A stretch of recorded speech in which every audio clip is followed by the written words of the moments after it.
Breaking tonight in northern BC, the race to rescue 3 miners trapped underground.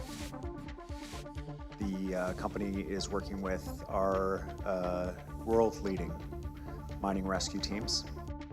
What we know about the condition of the workers and the urgent efforts to bring them back to the surface. The signs are everywhere, but are you really buying Canadian at the grocery store? That frustrates me. It makes me feel misled. Why would you put a maple leaf on a product that very clearly is imported? What we found when we went shopping. And despite warnings to drink less, why some are seeing a rise in liver disease. We say, well, I don't drink that much.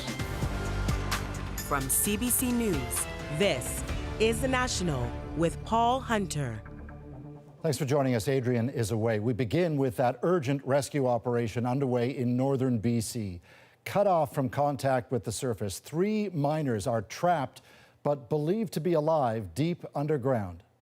Yesterday, a collapse at the Red Chris gold and copper mine sent the miners to an emergency refuge before a second cave-in blocked their escape, and they haven't been heard from since. Red Chris mine is in BC's far northwest, an area that is extremely remote. The nearby community of Dease Lake has a small regional airport, but the nearest major city is Terrace, more than 500 kilometers away by road. Mira Baines now on exactly what happened, what those miners now face, and how long they may have to wait for a rescue. Deep under this remote terrain in BC's northwest, 3 miners are trapped behind tons of rock down a tunnel 600 meters long, the length of the CN Tower.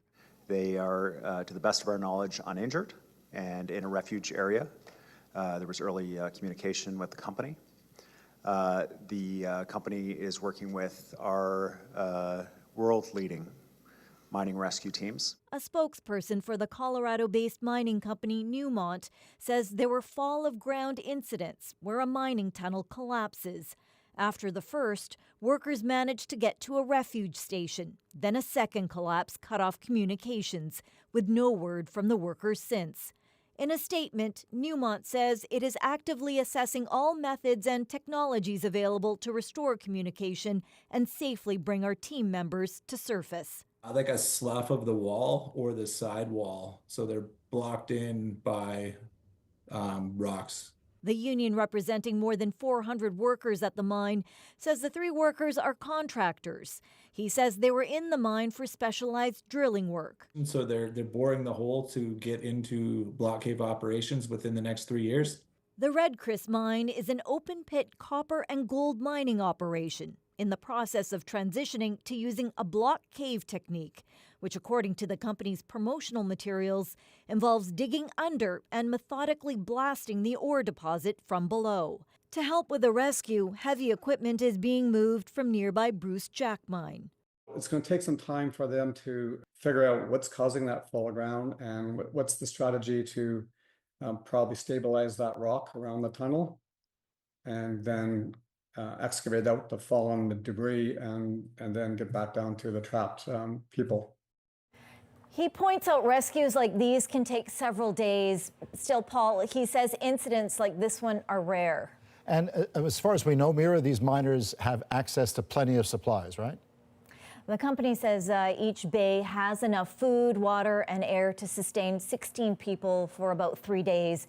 And the trapped workers do have access to several of these bays. But if this rescue moves into days or even weeks, the psychological stress could be severe. All right, thanks, Mira. Mira Baines reporting in Vancouver. 3 years after an engine fire caused hundreds of ferry passengers to abandon ship off the coast of Prince Edward Island, we now have a report on the cause and the chaotic response.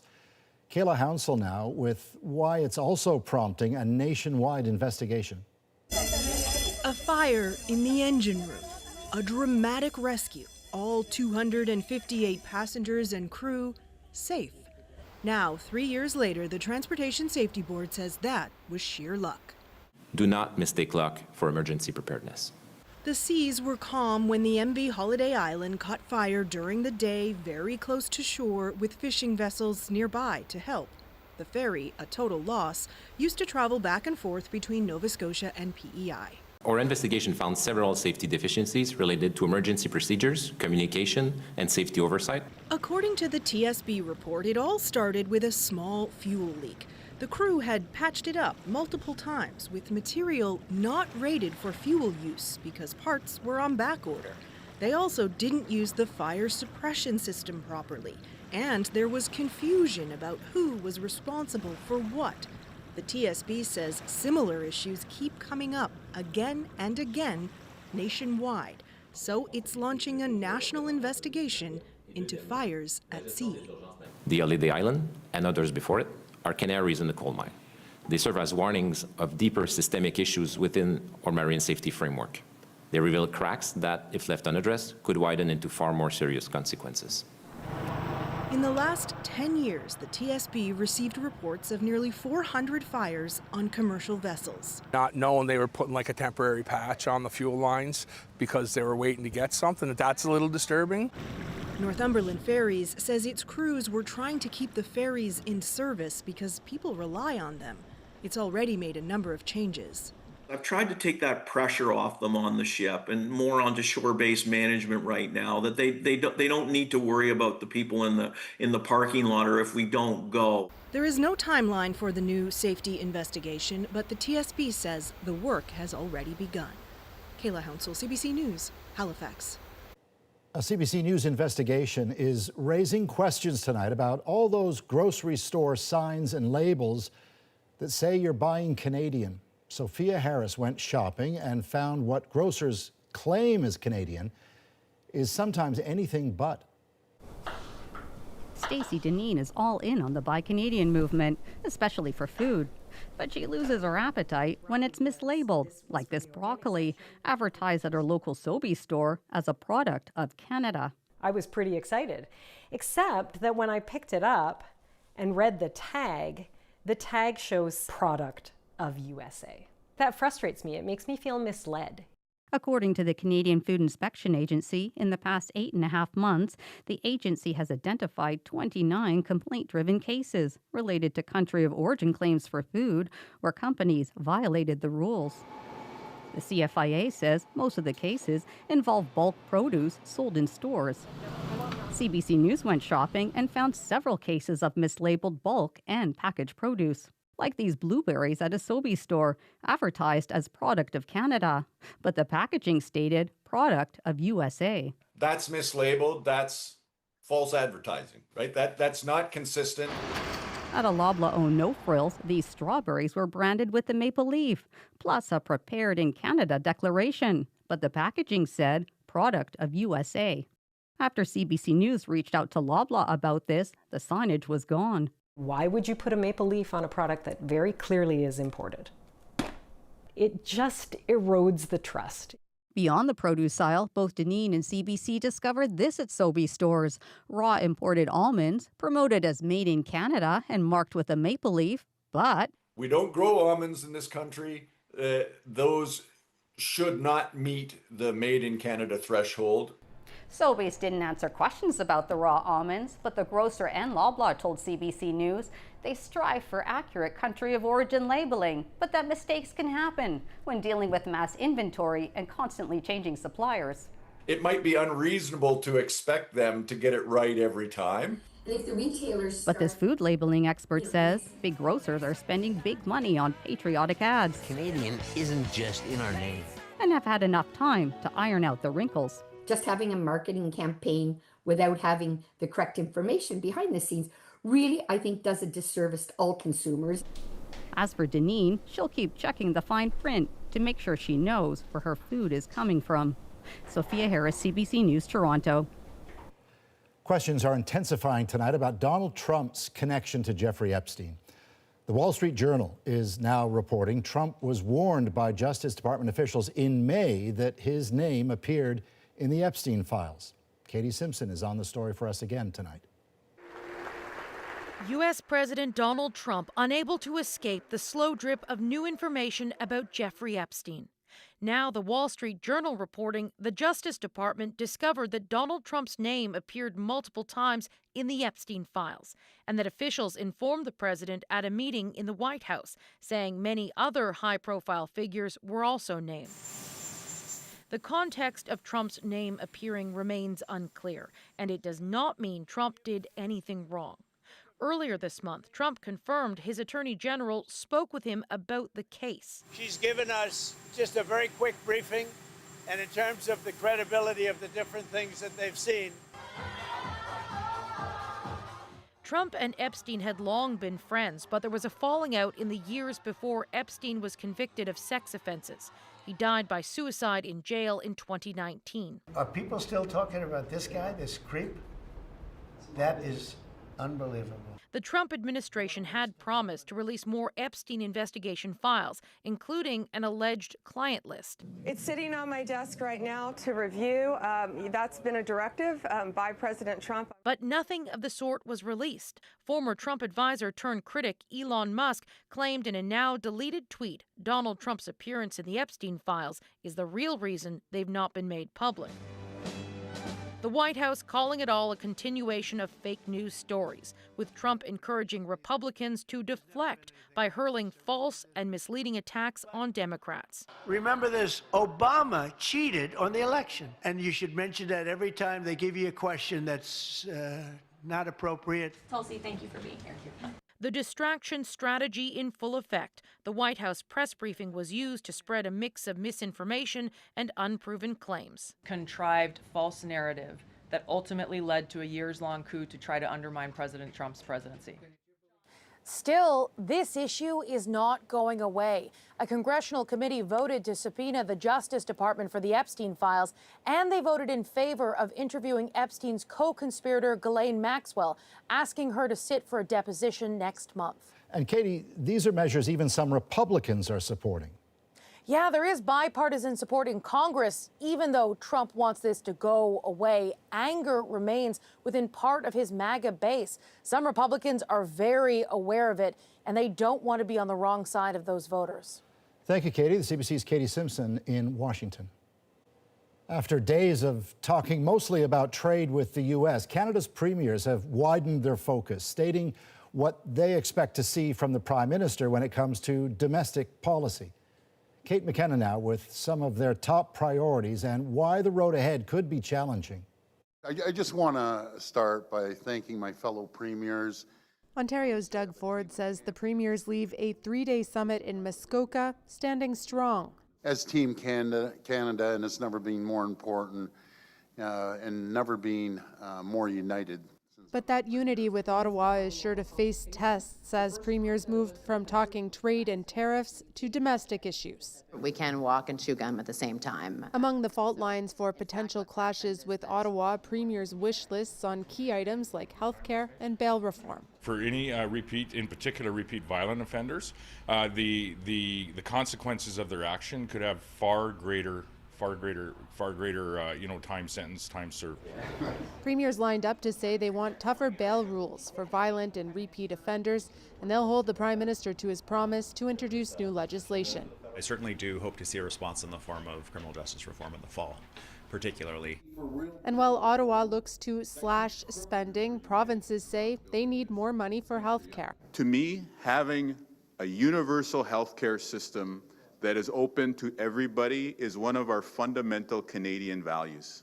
Like, this is one of the things that separates us from the Americans. In New Brunswick, we have a population that is older and that is sicker than the rest of Canada, and so we think that the transfers should respond to the needs of Canadians. On immigration, concerns long wait times for work permits are a strain, creating a push for more control. Premiers are also calling for a stronger provincial role in immigration. For one simple reason, we know our labor markets best. When the premiers met with the Prime Minister earlier this week, it was their third time meeting face-to-face with him in 4 months. The premiers have expressed total confidence in Mark Carney for now. Kate McKenna, CBC News, Huntsville, Ontario. Starvation is killing ever more people in Gaza. Hospitals there are overwhelmed with malnourished children and not enough food to go around. Nala Ayed now with Pleas from parents and medics to restore the flow of life-saving aid. Judy Al-Arour is 6 months old, but her mother says she was malnourished even before she was born. When I was pregnant, I was suffering from malnutrition, says Ala Ahmed Al-Arour. They started to tell me my fetus is small. Now, the milk the hospital hands out, Judy can't digest it, and the special formula she needs isn't available in Gaza. The entire family, says Ala, is wanting, entirely reliant on the chaotic street lineups for a bit of cooked food. Now we arrive for a situation that is very severe and very dangerous, and we expect more deaths in children. A growing number of people in Gaza are dying because of hunger. The World Health Organization says 21 children under the age of 5 so far this year. Aid groups now say Gaza is experiencing mass starvation. I've also seen children going through garbage, going through rubbish, trying to see if there's anything that they can retrieve for food. It's absolutely desperate. Israel says it's a crisis manufactured by Hamas. So these are false warnings which come from these aid organizations. Israeli officials released these images of what they said were 950 aid trucks inside Gaza, accusing the UN of failing to cooperate with an American-Israeli-backed foundation to distribute it.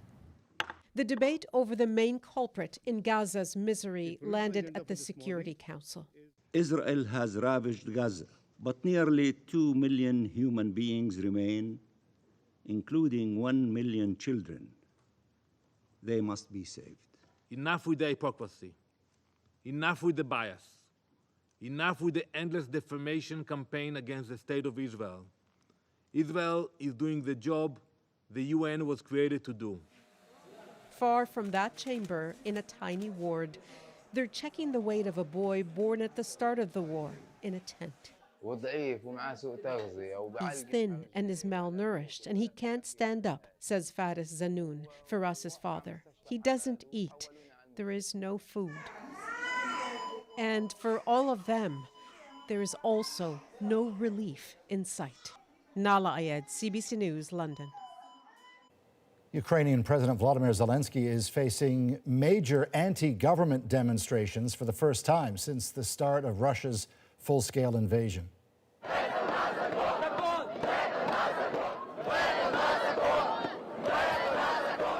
Thousands across Ukraine gathered in the streets, protesting a new law that critics say weakens the independence of 2 anti-corruption bureaus, sparking concern from international rights groups and the EU.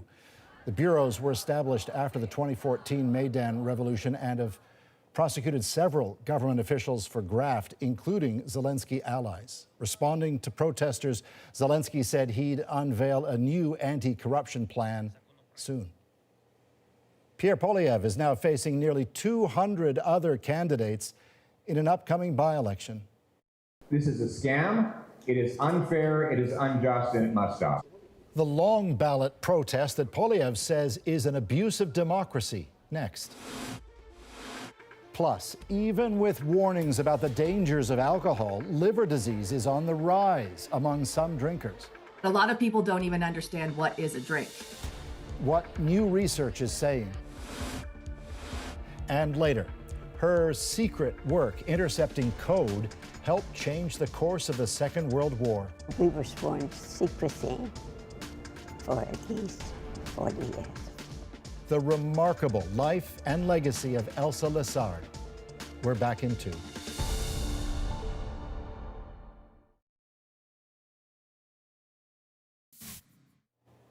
Tesla's rocky year seems to be getting worse. The company now confirming automotive revenue is down 16% in the second quarter compared to last year. Investors have certainly been feeling it, with Tesla shares down about 18% so far this year. And Elon Musk is predicting several difficult months ahead as the Trump administration repeals electric vehicle incentives. Pierre Poilievre is pushing for changes to Canada's election rules aimed at getting rid of a form of protest that can result in extremely long ballots. Rafi Boudjikanian now with what's behind the movement, and why the Conservative leader's not alone. Pierre Poilievre now running for a seat in Alberta, but facing deja vu in the form of an extremely packed ballot. I've never seen anything like that. Much like the federal election where he lost his Ottawa seat, a non-partisan group called the Longest Ballot Committee is signing up candidates in his new riding. It's calling for electoral reform, in this case by getting nearly 200 people to run. This is a scam. It is unfair, it is unjust, and it must stop. These aren't real candidates, Poilievre wrote in a letter to federal government House Leader Stephen McKinnon. This is a coordinated scheme to weaponize the ballot. He's asking for changes to electoral law, including a candidate needing signatures from 0.5% of the population in any given riding instead of the current 100 people. Coming from a candidate that has never stepped foot in Battle River Crowfoot before these elections, that is very ironic. The Longest Ballot Committee says this is not about Poilievre, it's about Canada's electoral system. In our current first-past-the-post system, politicians game the system. They're the ones who decide the way our elections are run. And obviously there's a conflict of interest, since they are the ones who directly benefit from our current system. This candidate is also in favor of the committee's existence. He has mobility issues and says the group helped him get the endorsements he needed, adding Poilievre's proposal would shut him out. He better get his running shoes on, because I will be pushing that if he wants that kind of change, then he better do it himself. But another independent candidate says protests like these can be detrimental. There is absolutely no way on the ballot to differentiate me from all these protest candidates from outside our riding who are causing issues. The government says it also shares Poilievre's concerns and is examining the issue. For now, Elections Canada says it's looking for ways to make sure this by-election goes smoothly, and will have more to say in a few days. Rafi Bujikani on CBC News, Ottawa. There is new research out tonight showing a rise in alcohol-related liver disease among certain groups. It should really be a wake-up call, not only for doctors, but really the lay public. What experts say is behind the troubling trend. Plus, a judge is expected to rule tomorrow in the case of 5 former world junior hockey players accused of sexual assault. Katie Nicholson breaks down what the judge's verdict could hinge on. And as Canada rethinks its U.S. weapons contracts, South Korea is making a big play to fill the void. They've got a track record already at being able to provide huge amounts of equipment in very short order. Inside one company's state-of-the-art facility, The National breaks down the stories shaping our world next.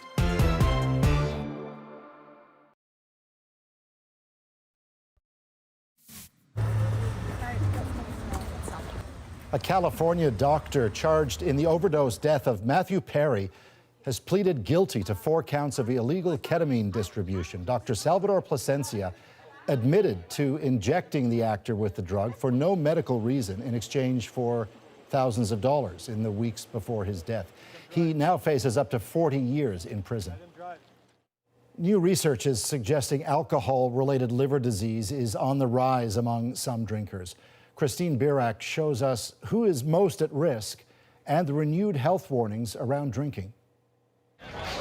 New research suggests who's drinking heavily matters as much as the number of drinks. One of the most common things, unfortunately, when I see a new patient and we diagnose them with cirrhosis from alcohol, and they say, well, I don't drink that much. The study tracked roughly 44,000 American adults over 20 years and found rates of serious liver scarring more than doubled among heavy drinkers and nearly tripled in those aged 35 to 65. Why the increase? Researchers point to the shifting demographics of drinkers, including more older adults, women, lower-income individuals, and those with metabolic syndrome such as obesity, high blood pressure, and blood sugar, groups known to be at higher risk for liver disease. This should really be a wake-up call, not only for doctors, but really the lay public, about understanding what the risk of liver disease is based off of your alcohol consumption. But a lot of people don't even understand what is a drink. Health Canada says a standard drink contains roughly 13 grams of pure alcohol, which is about the same as a bottle of beer, a 5% can of cider, small glass of wine, or about a shot. But grams is not a measurement found on labels in Canada. I'll have one serving, that's about it. But I have no idea how many grams they are. I definitely want to know because it's like something, once you know, you can control the way you drink. Some European governments are planning to label grams and serving sizes. In general, a bottle of wine, if you consume a bottle of wine, that has usually about 7 standard drinks in it. Half a bottle a day is considered heavy drinking. How I hosted an aesthetic Girls' Day gathering. Heavy drinking among Canadian women has increased over the past 2 decades. Boozy, liquid, cotton candy. With endless marketing and sugary drinks, doctors worry the silent epidemic of liver disease, now we're going to do orange push pop, may get worse. Christine Birak, CBC News, Toronto. And now it's time to dig deeper into the stories shaping our world. South Korea takes off as a fast, reliable arms maker. How Canada might benefit from joining forces. We have really serious operational readiness deficiencies. But first, judgment looms for 5 former Canadian World Junior hockey players accused of sexual assault in a hotel room. I just told the guys I was getting food and there's a girl over there, that's all I said. We drill down on the trial's key moments and evidence and the core issue the judge will be deciding. Katie Nicholson joins us from outside the courthouse in London, where we expect the judge to render her verdict tomorrow. Katie, this trial is all going to come down to how the court defines consent, isn't it? Yeah, and that is something that the Crown made clear on the very first day, that this case will be all about consent, what it is and what it is not. And Canadian law is very clear. Consent is something that has to be given at the time that the act is occurring. And the only person who can really give consent and who knows whether consent was given would really be the complainant herself. The complainant in this case, known only as EM due to a standard publication ban. Where it gets murky is how do you prove that consent was given? Sexual assault trials often come down to a he said, she said. In this case, you've got one she said and multiple he saids, and there is a very high bar that has to be made or met, a high evidentiary bar to sort of overcome that reasonable doubt in order to find a conviction in this case. The 5 former Canadian World Junior hockey players have all been charged with and pleaded not guilty to sexual assault. One player, Michael McLeod, pleaded not guilty to an additional charge of being a party to the offense of sexual assault. The 8-week trial includes cross-examination of the complainant as well as one of the accused. So lots of evidence, Katie. What were the key pieces that stood out for you? Well, there is a text that came from Michael McLeod's phone that night to other players on the team. Who wants a 3-way? Quick, room 209, Mikey. The Crown introduced this as evidence to make the case that McLeod invited the other players to the room for sex with EM without her consent. Now, there is a counter narrative from the defense. They say that EM is the one who instigated this and asked McLeod to invite the players to the room, that she wanted a wild night. This is something that she rebuked and refuted when she was under cross-examination. But the other thing is, we also heard other witnesses say they believed that they were going into the room because there was food. But one of the things that kept coming up is that there was no textual evidence of this. There was no documentary proof that people were going to the room for food. The only thing we saw were the messages from McLeod, this particular one and another one to another player, inviting players to the room for sex with EM. McLeod himself told police initially he didn't know why the players were going to the room, despite the fact that there was this text. Here's a little bit of that exchange he had with his initial investigation sit down with London police. Do you get the sense the guys are coming because they know there's a naked girl in the room who's doing sexual favors for people? I mean, like, I don't know how guys kept showing up because I don't remember, like. Well, I know everybody has phones and devices in this day and age. This is like probably come over like this. Mm-hmm. There's a girl. You think that was going on? Probably, to be honest, Yeah. yes. Okay. Like, were you sending any of those messages? Or? No, like I just told the guys I was getting food and there's a girl over there. That's all I said to a few guys. Also entered into evidence, Katie, 2 cell phone videos in which EM appears to have said she was okay with what was happening. How did each side frame those videos? Well, important. There's very little sort of evidentiary value in terms of whether this proves consent or not, again, because the law really is about was consent given in the moment. That's not what these videos show, but it is a window into what was happening in that room, a very brief window. And for the Crown asked the court to think about what may have happened before and after these videos were taken. What was the power dynamic like in the room? To think about the fact that there was one woman with as many as 10 men, athletic men sort of surrounding her, and did she feel that she had to make these videos? Was she fawning? Was she trying to please them as a way to get out of there? For the defense, they used these videos in the same way they used a lot of other videos, and that was really to get a sense of her demeanor. Some of their arguments had included that she wasn't as drunk as she said she was. They were able to use some of these videos to try and counter that. Was she afraid as she said she was? Did she appear afraid in these videos? So again, this is part of the pushback counter narrative that they were able to sort of pull out and tease out from these videos as well. And so what could happen Thursday? It's a mixed bag, Paul. So you've got 5 accused, and it could go that everybody's acquitted. It could go that everybody is found guilty, or you could have a couple of people who are found guilty and some people who are acquitted. Whichever way it goes, either side, the Crown or the defense teams, will have 30 days to file a notice of appeal in the court. But whatever happens, it is undoubtedly a fact that this trial will be studied for years to come in Canadian law. All right, Katie. Thank you. Katie Nicholson, thank you so much. Katie spent long days in court listening to testimony, studying faces and reactions. Court sketch artists also do that. With no cameras in court, they are the eyes of the country as justice is sought. Eli Glasner met the artist for this trial.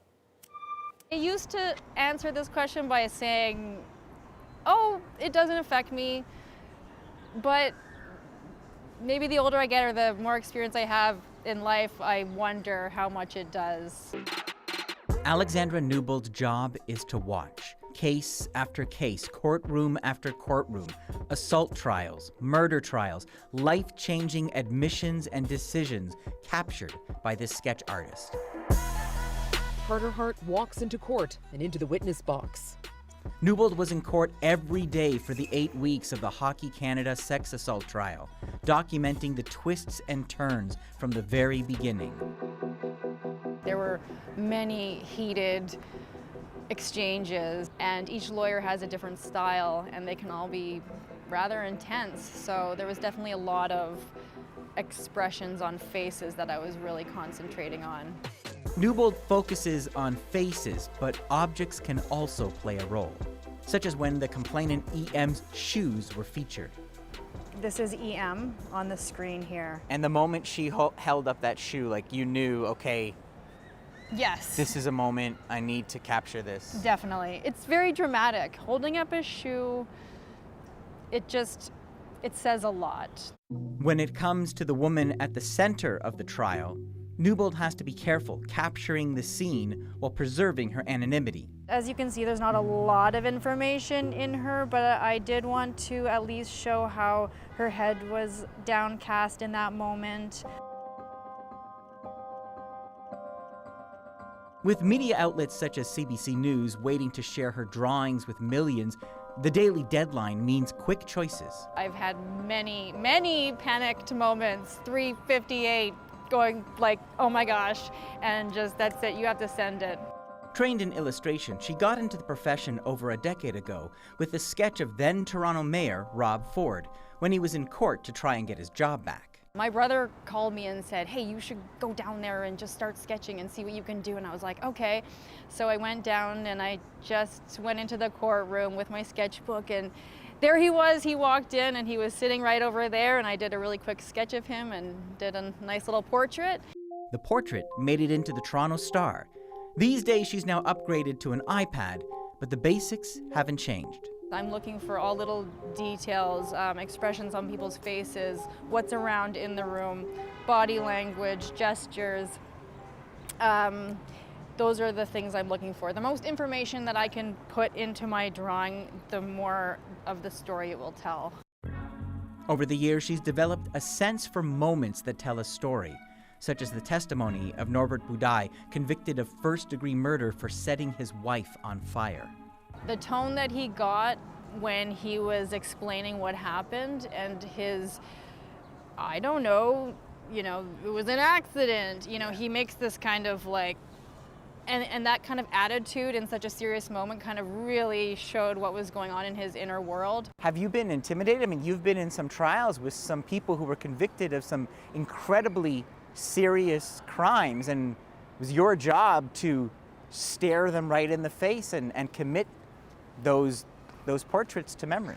For example, Dylan Millard, one of Canada's serial killers, he's one of these showboat kind of serial killers, and he would always make eye contact and kind of smile at us as we came in, so he definitely knew who I was. And he's never getting out of jail, so I don't need to worry about that. But if anything, I think he enjoyed the attention, which I didn't really want to give him, but I was doing my job. Newbold says she tries to compartmentalize, to focus on searching for those perfect details, but it's not as easy as it used to be. I used to answer this question by saying, oh, it doesn't affect me, but maybe the older I get or the more experience I have in life, I wonder how much it does. I'm still kind of thinking about that. How could it not, right? Well, you've seen so many facets of humanity in those witness boxes and what happens in a courtroom. I mean, it's an amazing subject for an artist, but also, some of the worst things people can experience, I imagine. Yes, it can be very, very dark, very dark. Yes, as an artist, it is fascinating. There's so much to draw. There's so much to work with. I love my job because I love to draw. I'm making art all day, every day, and I love that so much. CBC News used Alexandra Newbold's sketches for coverage of the hockey player's trial. That's how these artists tend to make their living. She'll be back in court on Thursday when the judge in the case delivers her decision. Coming up, Canada is looking beyond the U.S. when it comes to new defense contracts. That's why today I'm announcing my plan to rebuild, reinvest, and rearm. We'll break down how South Korea is hoping to get Canada's business.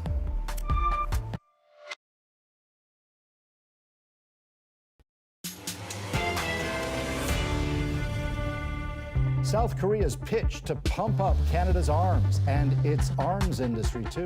We are ready to well prepared. It has forged a solid reputation. We've got a track record already at being able to provide huge amounts of equipment in very short order. So why is this not a slam dunk? Murray Brewster got exclusive access to 2 defense plants and shipyards as South Korean officials made their argument for a partnership with Canada. Here's another look at his report. South Korea. Some have begun to refer to it as the new arsenal of democracy. A country once ruined by war, now on track to be the world's 4th largest arms maker. With equipment the Canadian military can only dream of, and a Liberal government that says it's looking for alternatives to buying American. The old relationship we had with the United States, based on deepening integration of our economies and tight security and military cooperations, is over. It is this kind of equipment that is on the federal government and the Canadian Army's wish list. Mobile artillery, which the Ukraine war has demonstrated is essential for a modern military. The K9 Thunder, a 155mm mobile howitzer, and the South Koreans were eager to show us what it could do. CBC News was given exclusive access to their manufacturing facility and a detailed look at the proposal they submitted to Canada, promising to equip the Canadian Brigade in Latvia within months. We can deliver the K9 systems, I mean, at least the 1 battalion or so the 1 regiment. We can prepare within 12 months from our contract. Then that means because we are ready to well prepared. Submarines, however, form the biggest part of South Korea's pitch, $20 to $24 billion in a joint venture between the country's most competitive shipyards, Hanwha Ocean and Hyundai Heavy Industries. But South Korea is offering more than just toys. They're proposing a relationship. We do not think of this as a single one-time deal between two countries.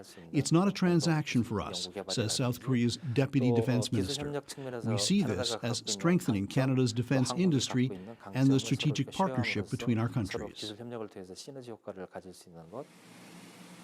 Several European countries have expressed interest in selling Canada submarines, but senior defense officials say the Koreans have gone a step further, handing in a proposal with projected costs, delivery timelines, a plan to train crews, and to construct maintenance facilities in Canada.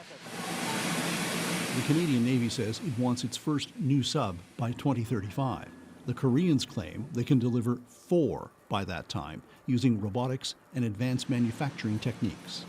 And this Canadian defense expert says we should be paying attention. So they've got a track record already at being able to provide huge amounts of equipment in very short order. For Canadian Armed Forces, that is at the point where we have really serious operational readiness deficiencies. We do need to look for options that can fulfill at least some of our acquisition needs quickly.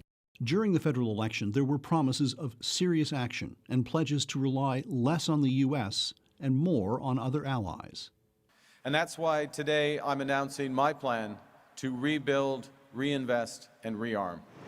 A number of Canada's key allies, notably Poland and Australia, have also turned to South Korea, signing multi-billion-dollar arms and manufacturing deals.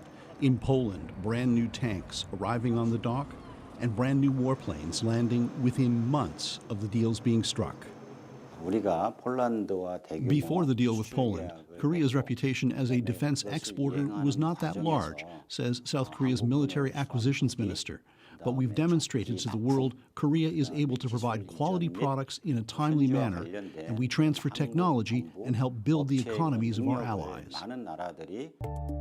Despite the enthusiasm, there is still deep skepticism in Seoul that Canada is truly serious about breaking its decades-long reliance on the U.S. for trade and weapons, with many officials, defense, foreign affairs, and corporate, all saying they're looking for concrete signs from the new government. We first brought you Murray's story in early May. That was before Prime Minister Mark Carney's promise to raise the defense budget quickly and substantially. One stated goal, that Canadians build a lot of the weapons used by their own forces.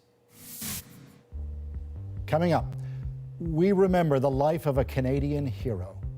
Listeners around the world shortened the war by 2 years at least and saved 250,000 lives. How Elsa Lessard helped break Germany's Enigma code to end the Second World War. Next.